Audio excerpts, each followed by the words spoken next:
नमस्कार, आप देख रहे हैं हरियाणा तक। लोकसभा के चुनाव का जो है आगाज चुका है। चुनाव आचार संहिता लग चुकी है। अभी जो है एसकेएम जो है संयुक्त किसान मोर्चा जो रोहतक में एक राष्ट्रीय स्तर की बैठक कर रहा है, और इसके बारे में हमारे साथ जो एसकेएम के जो अध्यक्ष हैं और किसान सभा के राष्ट्रीय उपाध्यक्ष भी हैं हमारे साथ हैं, और उनसे बात करते हैं। आज की मीटिंग का क्या एजेंडा है?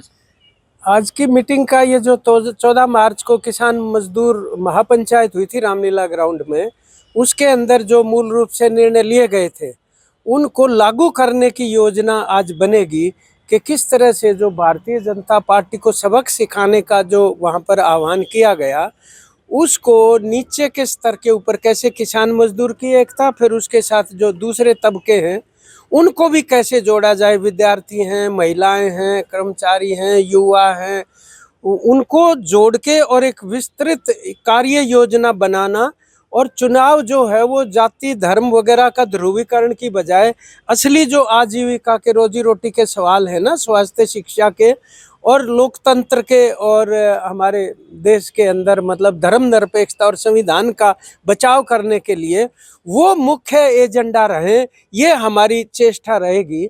और इसलिए हम ये कह सकते हैं कि जो आंदोलन था एमएसपी का, बिजली बिल का, लखीमपुर खीरी का, कर्जा मुक्ति का, वो आंदोलन ही अब अगले चरण में प्रवेश कर गया। और चुनाव के दौरान भी ये मुद्दे हम केंद्रीय रूप से स्थापित करेंगे, और जो दूसरे ध्यान भटकाने वाले मुद्दे हैं उसके अंदर मतलब कामयाब नहीं होने देंगे भारतीय जनता पार्टी। लेकिन किसान जो मुद्दे हैं, किसान के जो समस्याएं हैं, इस बार जो है चुनाव में उनके जो समस्याएं हैं, मुद्दे हैं, वो अब की बार गायब हैं।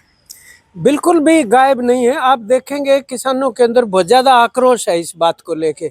आप कहीं भी चले जाएं, देश भर में स्थिति ये है। उसका कारण ये है कि मतलब लागत खर्च ज़्यादा है खेती में और आमदनी कम है, इसी वजह से कर्जा बढ़ रहा है। और एक के बाद एक मतलब जो समस्याएं मतलब तमाम तरह की उनके सामने आ रही। अभी सरसों नहीं बिक रही, न्यूनतम समर्थन मूल्य जैसे नहीं मिल रहा, अलग अलग चीज़ों का C2+50%, उसको लेकर गुस्सा है। इसीलिए तो इतनी बड़ी वो पंचायत हुई थी।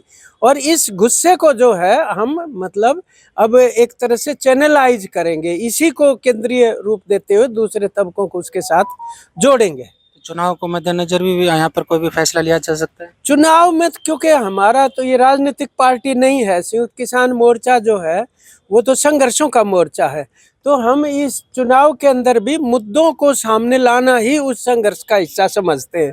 और वो आह्वान तो हम कर ही चुके कि भाई भारतीय जनता पार्टी को सबक सिखाएंगे, उसी की कार्य योजना बनेगी आज। ये थी इंद्रजीत जी, जिनका कहना था कि आज जो एसकेएम की राष्ट्रीय स्तर की बैठक है और उसमें तमाम इस तरह के जो मुद्दे हैं किसानों के, उनको लेकर चर्चा की जाएगी, और चुनाव को लेकर भी खासकर उनकी रणनीति रहेगी। हरियाणा तक के लिए रोहतक से मैं सुरेंद्र सिंह।